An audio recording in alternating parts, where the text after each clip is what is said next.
Hi, everybody, and welcome to another episode of Papers Podcast, where we make sense of the medical education literature to help you make sense of your day. I'm here with the usual cast of characters. We have Grumpy Smurf. Hi, Jason. Hi, everybody. I own that. We have... Is that intellectual Smurf too? We have Spicy Smurf. Hi, John. Hi, everybody. It's Smurfalicious. And this is sounding like the Spice Girls, right? I'd like to be Posh Smurf then. And Posh Smurf, say hello to all of us. Hey, hello. And today, John, I think you have a paper for us. Can you bring us into the conversation?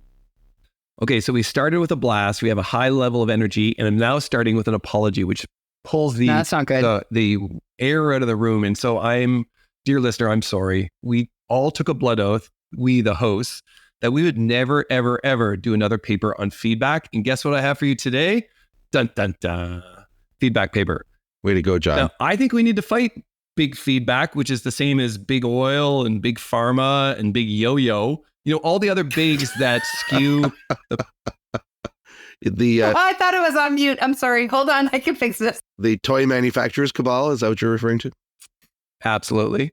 You know, there's this power balance in the ecosystem where all the bigs, they have this hegemonic influence. How do you like that, Varpio? I got the source out good for Christmas. pronunciation. Well done. Got Well it. played. Yeah. But I guess another way is, what more can we say about feedback? Is this a topic that we have exhausted finally? Do it with respect, give feedback that's a benefit to the learner, and do it immediately. That's what you need to know about feedback. That's all there is to say about it. Is that right? Oh, maybe. Maybe this paper is going to change your perspective on what you thought you knew about feedback. And so enter friends for the show, Anna Ryan, Mahan Kulasaram, and David Swanson, who have a paper published in Medical Education 2023 that says timing's not everything. Immediate and delayed feedback are equally beneficial for performance in formative multiple choice testing. Now, we're going to talk about a lot of cognitive psychology today. I can see a smile light up on all the hosts' face. I wish we were doing a video podcast because you could join in. I'm getting a finger. It's not the middle finger, but it's going up an orifice. That's not positive here. Oh, stop. Okay. Samuel, erase that part. I have a pop quiz for all you three hosts. You get to jump in first and you get your choice of questions. So, I wish I had my squeak toy. Actually, before you start, you equate, this paper is about test enhanced learning. It's in the title. And you equate that to feedback. And, you know, it's funny, when I think of feedback as a clinician educator, it has a interpersonal, a social, biopsychosocial component. Whereas test enhanced learning is like AI could do that. It doesn't involve people necessarily. So I wanted to take issue. Oh, yeah. I just wanted to hear John's, why do you think of those two the same? I believe I'm the host and I get to ask the questions and I don't know what you think you're doing, Frank. John's not here. It's actually his AI counterpart. I knew it. So I think when you look at it from a systems design or an organizational psychology piece, historically feedback was just put into the system. It was data or knowledge that returned to the source that helped refine it. We have extrapolated and never fully defined what we mean by feedback to talk about that social interaction, the constructionist approach to learning. And that's a very different phenomenon in terms of what we talk historically about feedback. So a cognitive psychologist would look at you and say, I don't know what you're talking about. So Lara, I wanted to jump in on this idea. Go ahead. Yeah, no, none of this idea. Completely different. Speaking of submarines, I want to talk to a whole other issue. When you listed some of the authors as friends, speaking of submarines, that's a shorthand in my household.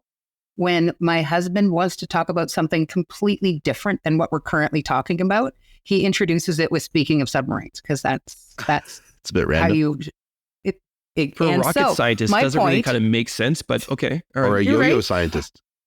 So I just wanted to point out, I don't know Simone Elliott, Terry Judd, or Carrie Wilson, who are three other authors on the manuscript, and I would never want to declare that they're friends of the show if they're not. So I'm not going to say that. But Doug Larson, he's a friend of mine. He and I have done work together. So he doesn't know, like, he has never admitted it, but I'm making him a friend of the show, whether he likes it or not. I think Doug's one of us. Is that like knighting somebody? You take a sword or some other long object and you say, I hereby knight you, a friend of the show. Yes. Could we do that with like paper clips or something? Do you think people want to be knighted by us? I'm going to say no. So Okay. true. So true. as a fun game, so we get a couple definitions God. out of the way. I thought we were going to get out of this. Without me yakking, do you want to define retrieval practice, test-enhanced learning, or the educational effect of a test? Retrieval practice. Okay, so go for it, Linda. This is when you ask part of your brain to look to another part of your brain and actually recall some information, to pull it out. I'm actually not sure whether it's from long-term memory and short-term memory or one or the other. But by doing that, you actually promote learning. So basically what you're doing is going into and coming out of, kind of like a yo-yo, your memory, and pulling it out so that you can then learn from it. Yeah, you're bringing knowledge from long-term into your working memory. Okay. You're working your hypothalamus. So I'll take test-enhanced learning. By the way, the retrieval practice stuff, a great reference is, John, you know this, you love this website. It's learningscientist.org or something like that. Goes through all the evidence for all these learning, cognitive psych things. So test-enhanced learning is, in my mind, nothing to do with feedback, but John equates them. So it's a special case of retrieval practice, right? So it's where if you take a test, it helps you remember the content. And my kids say that, and then they brain dump everything and move on. So I guess that leaves me with educational effects of tests. Yep. And so that's all the stuff that's all the stuff tied to learning that happens when you prepare for a test or when you engage in testing. So the studying, the getting the feedback on the test answers. I would suggest, though, it also includes some things that are perhaps not traditionally thought of as effects of tests. Like, so for me, I hate taking tests. It was like really like an anxiety issue for me when I was in undergrad. So I would clean my apartment instead of taking the test. So that is an educational effect of tests, because the more stressed I was about the test, the more clean the apartment was. The more I have deadlines, the more I will cook, do laundry, any chores to avoid doing the deadline, I'm afraid. I'm going to say that the official definitions of educational effects of tests did not involve laundry or cleaning, but I will concede the point. These are ways in which the theory can be enhanced. Exactly. All right. We're giving you some feedback. So we're back to this opening assumption, which I don't agree is an assumption shared by all of you. But it's my podcast. I got the microphone, so you just sit there quietly or I turn you on mute, which is the old adage that feedback should be immediately delivered is clearly supported by the literature, or is it? And there's a bit of conflicting evidence around immediate or delayed feedback being beneficial. Perhaps this is a phenomenon, it's a function of an experiment, which we're going to talk about in a second, versus the real world. Or is it a function of, how are you doing on the actual item? Meaning, if you get feedback later, when you have a correct response to the question, it helps you improve transfer to a related idea. Or you need immediate feedback if you get the initial answer wrong, so that you correct that problem and don't carry forward the assumption for future learning. So maybe it's a little bit more nuanced, the type of feedback that you get and what it does for future learning. So the authors set up this experiment with the following purpose: the effects of immediate and delayed feedback on both near and far transfer. And so here transfer means we have an idea. Is it a very closely related idea that we subsequently test you on, or is it a more distal idea where it's still in the ballpark, but it requires a bit of stretch of logic? And it tested retention and transfer at immediate, meaning right after your intervention, or at 1 week later. They hypothesized that immediate feedback would improve error correction on near transfer items, while delayed feedback would improve the retention of learned concepts, resulting in enhanced far transfer. So that's the setup for this study. And basically what they did is an experiment. I know we're going to like, oh my goodness, it's an experiment. Well, this is the entire world of psychology, usually done on undergrad students, which is a critique of the field of psychology. What does it actually mean in the real world? And what happens in terms of this weird phenomenon, which is a great book, by the way. It looks at all the assumptions about how humans behave based on weird, which is white, educated, industrialized, rich, and developing people groups. And an assumption for that's how the world works, which is not a truth phenomenon. It's I read the book a while ago. The author, I think, is from somewhere on the East Coast, MIT or Harvard. And if you Google it and look up weird, you can find this whole phenomenon.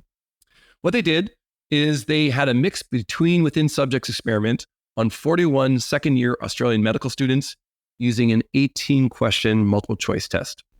So the intervention went like this.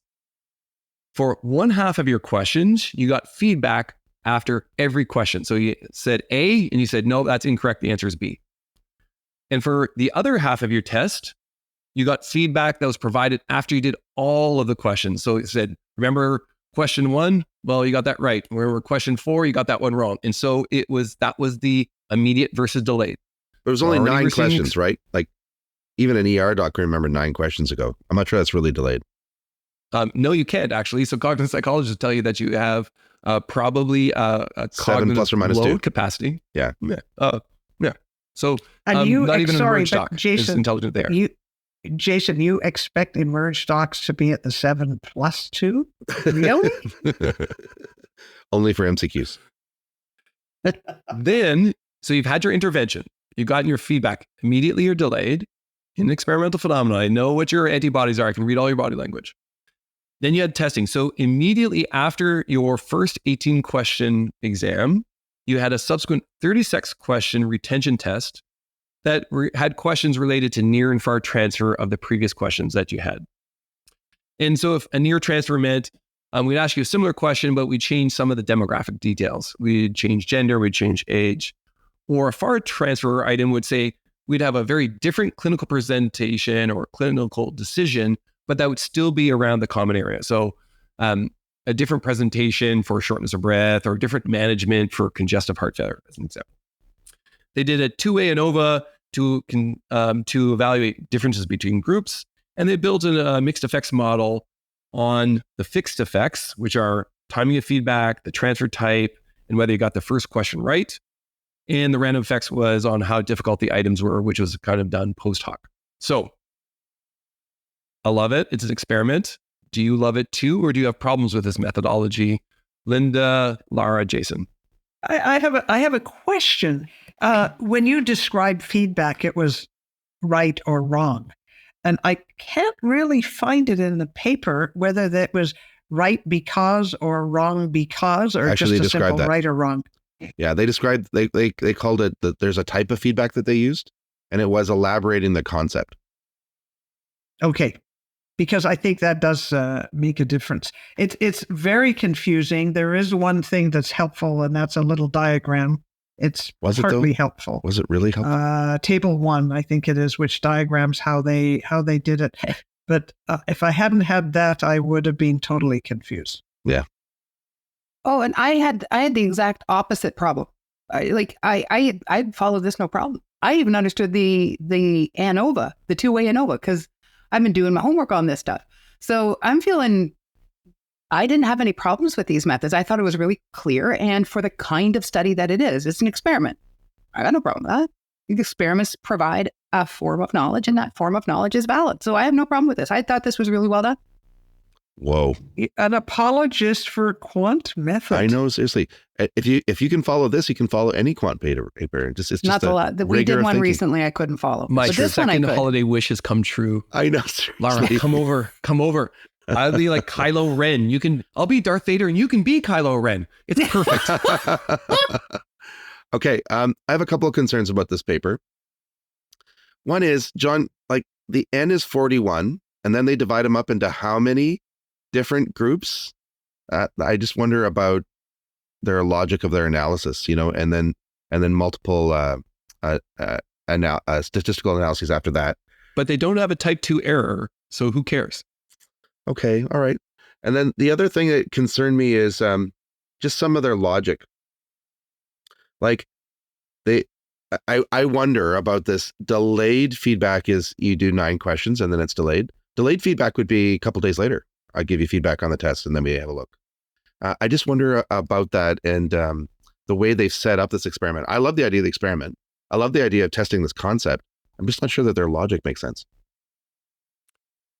I'm not a cognitive psychologist, although I'm playing one on this episode.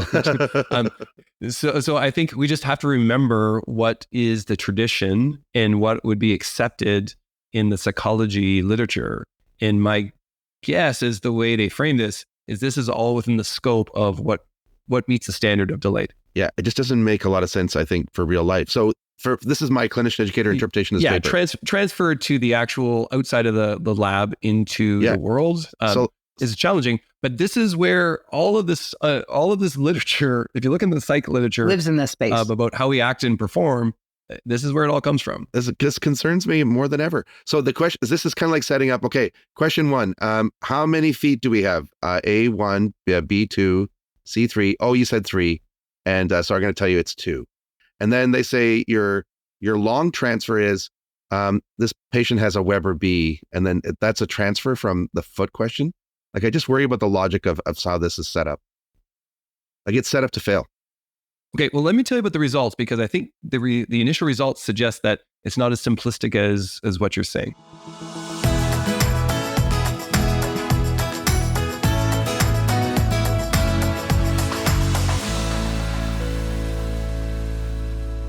So when they asked in the intervention, or when they asked in the actual initial testing, they only got half the questions right.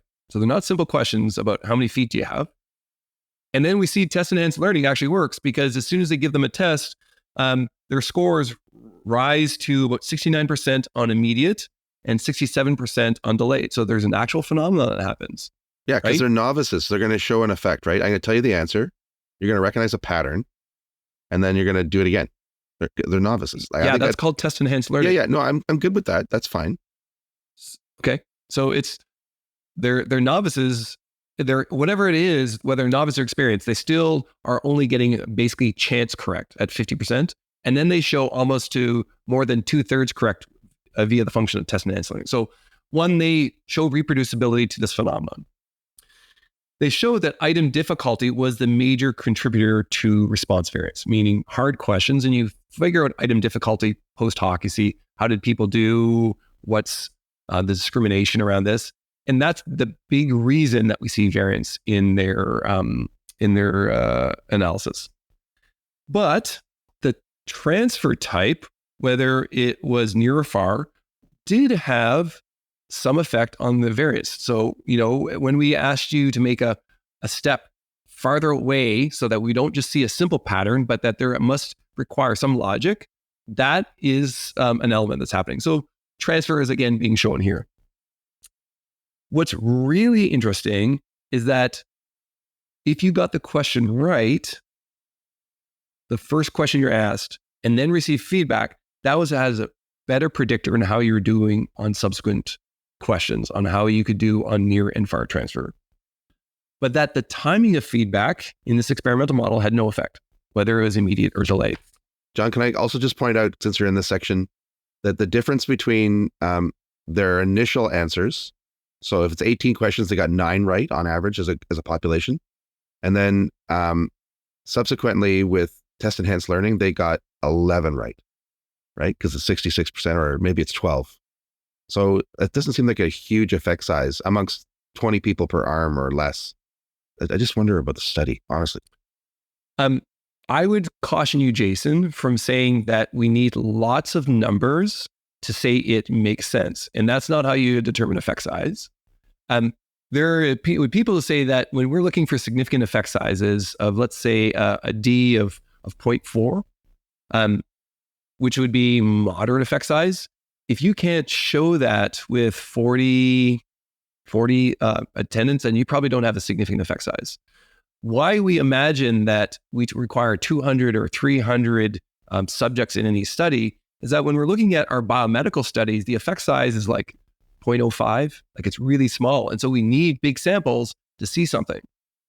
This is just an experiment. It's not real world, but this would be pretty typical of the size of lots of psychology studies. I've done many studies with 20, 40, 60, maybe even 100. 100 would be a massive study that I've done, where Who cares about the sample size, I guess is my point, if you're trying to see an effect. And if you see an effect. Did they give us an effect size? I don't remember seeing that. They don't.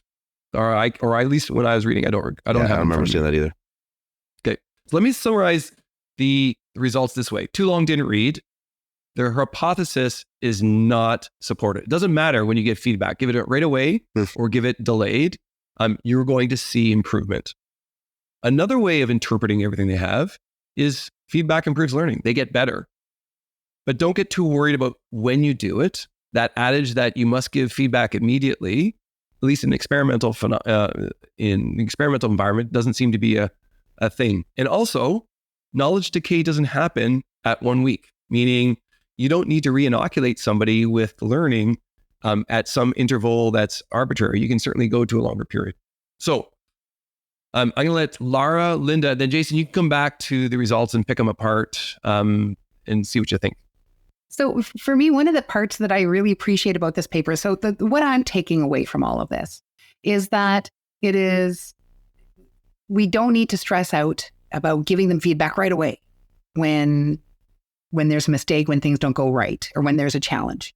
What's more important is that we generate detailed, high impact, conceptually focused feedback, and that we then provide it can come afterwards. Now, there's going to be a question. I think to your point, Jason, is how long is too long? Yeah.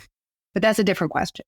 I think their first point is that there can be a delay, and that's fine. It's not a big deal. In this case, it's and minutes. So maybe. Well, see, I think I think these questions are longer than minutes. I think these are hard questions. I think these are questions people sit down and struggle with. And so I think it's probably longer than minutes. I think they're, whatever. But, even if it's 10, 15, 20, 30 minutes, okay, well, now we're starting to get into a different set of questions. How long is too long? It's 13 minutes to do each block.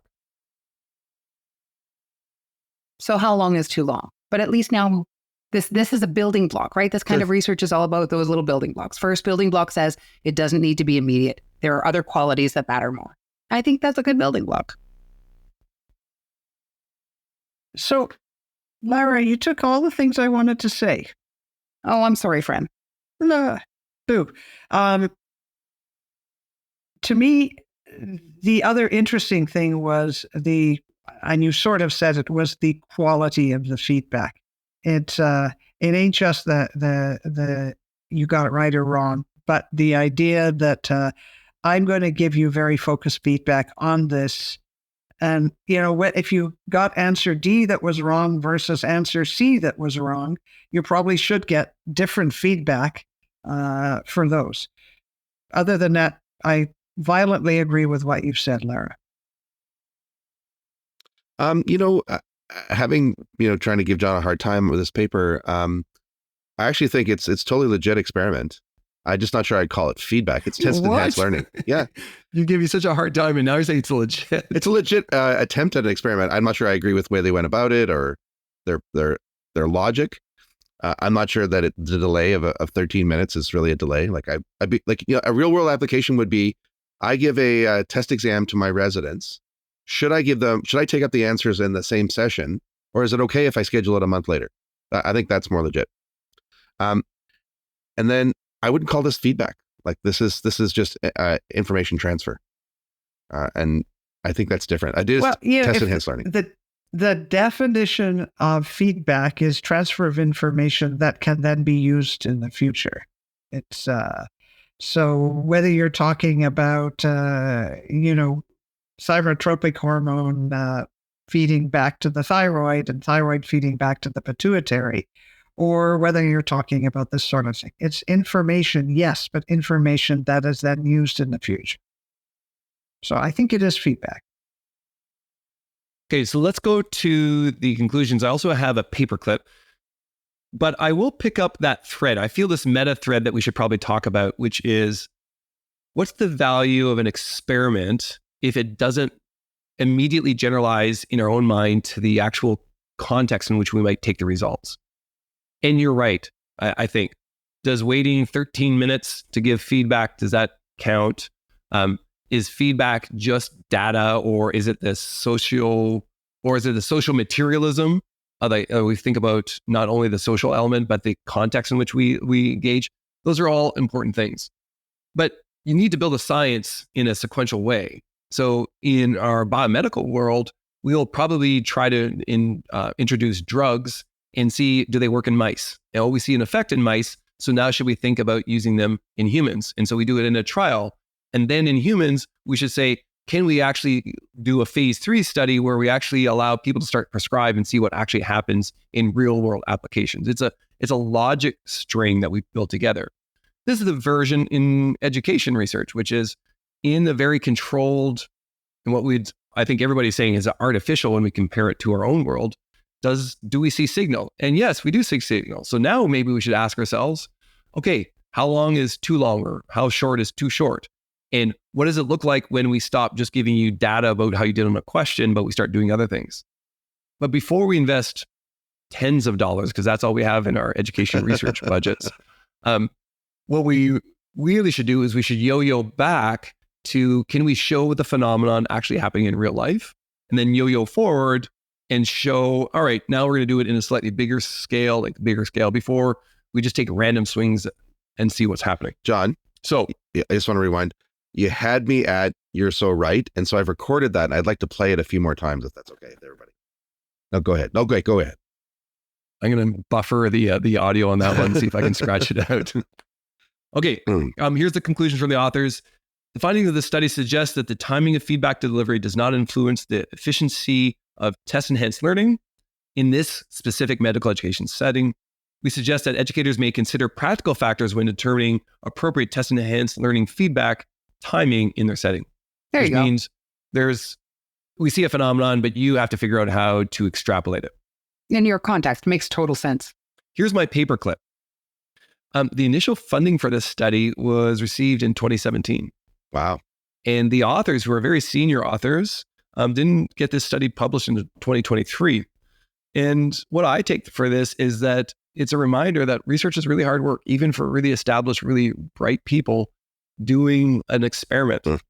And so it's a reminder for us, it's a hard slog. And so congratulations to all of you who get something into literature, because it's by no means a sure thing, even when you get money.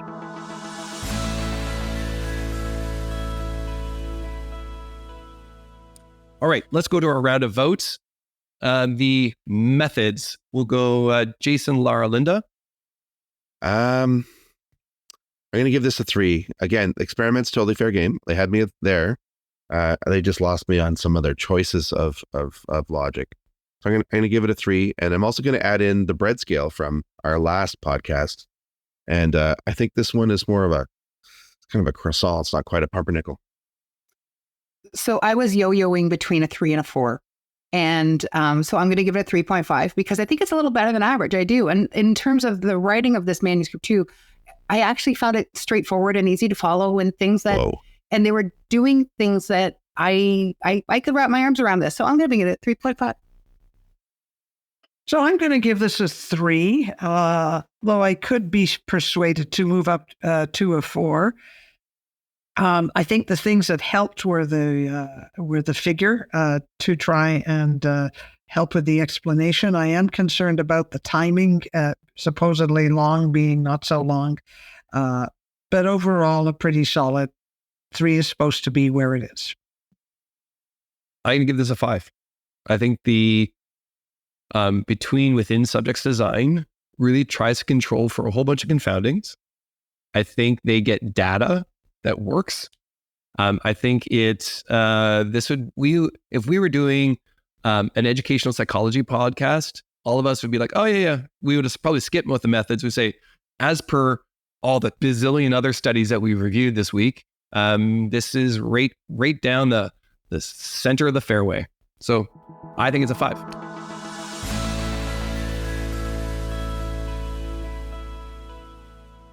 Now, educational impact, we think we might all have a different take. And so I'll go Linda, Lara, Jason. So Lara opted out of making a comment earlier. I don't use and I hate multiple choice questions. So maybe I should opt out on this because I don't think it's a particularly useful thing for people. Ooh, sassy. If you force me I'd have to say, yeah, I think you should give feedback on MCQs. And it's interesting to find out that it doesn't really matter when you do it. So I'd say this was a 4. I'd also give it a 4, despite the fact I only gave it a 3 for methods. I'd give it a 4 for the way the methods were written. And it would be something I could pull out if I were going to say, this is how to do an experiment. So you know what? I'm going to hit the back button on my survey, and I'm going to change my methods to a 4. And I'm going to give educate. And now I hit 4, submit that page. Now I'm going forward. See, now I'm just pretending I'm on Monkey Survey. What's that called? Survey Monkey. It feels more like Monkey Survey? Monkey Podcast this week. You're really yo-yoing between a 3 and a 4. Exactly. You got to stop. But I'm going to give it a 4 as well for educational impact, because it's a brick in the wall. It's another stepping stone that we can build on in terms of things that matter for feedback, for test enhanced learning. It's another brick. Give it a 4. Can we swear that we're never going to do another paper on feedback after this one? No. Somebody's going to do something different. It's going to be cool. This is a brick that weighs things down when you throw them in the lake. This doesn't change my practice at all. Though I do agree that test enhanced learning is a legit area to investigate. I'm gonna give this a 4. He didn't give a number. Oh, sorry, I forgot. I was doing it as a narrative. Okay, but I'm just saying, if you're going to give me a hard time, I'm going to give it a 2. Okay, I'm gonna give this a 4. And I'm going to be that contrarian who goes to my next feedback workshop. Ha ha ha. I'm not going to a feedback workshop ever again. I've been too many of those in my life. But if I were, and when that death by PowerPoint slide comes up and says, you must give feedback immediately because that's the best kind of feedback, I'm going to say, not so fast. Not so fast. And say there is some experimental evidence that suggests that might not be the case. Right? Because you can wait 13 minutes. Sure. Right? So you're at the bedside.